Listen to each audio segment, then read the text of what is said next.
নমস্কার বন্ধুরা, আজকের ভিডিওটি বিশেষ কারণে বানানো।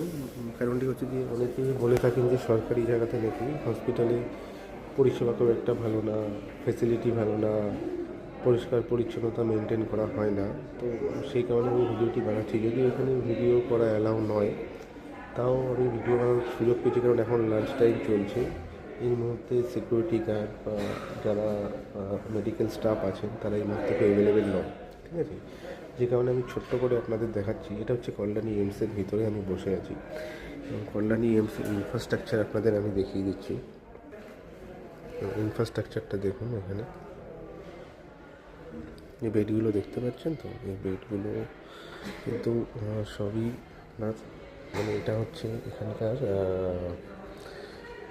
রেডিওথেরাপি ডিপার্টমেন্ট আর কেমো ডিপার্টমেন্ট, ঠিক আছে। যে বেডগুলো দেখলেন সেই বেডগুলো কিন্তু কোনো মাল্টি ফ্যাসিলিটি নার্সিংহোমের থেকে কম নয়, ঠিক আছে। এবং এই প্রত্যেকটি বেডের পার ডে ভাড়া হচ্ছে মাত্র 35 টাকা।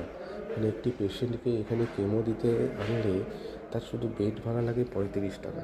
যে বেডের ভাড়া যদি আপনি কোনো মাল্টি স্পেশালিস্ট নার্সিংহোমে যান, পার ডে কম করে 5 থেকে 6 হাজার টাকা ভাড়া পড়বে। দেখুন কতটা পরিষ্কার এবং পরিচ্ছন্ন। পুরো সেন্ট্রাল এসি সিস্টেম রয়েছে, এখানে পরপর বেড রাখা রয়েছে, ঠিক আছে।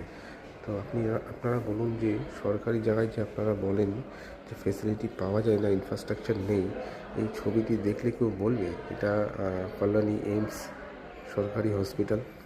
আপনারা চাইলে আপনারাও এখানে এসে আপনাদের ট্রিটমেন্ট করাতে পারেন, অনেক কম খরচে এবং অনেক ভালো ট্রিটমেন্ট পাবেন।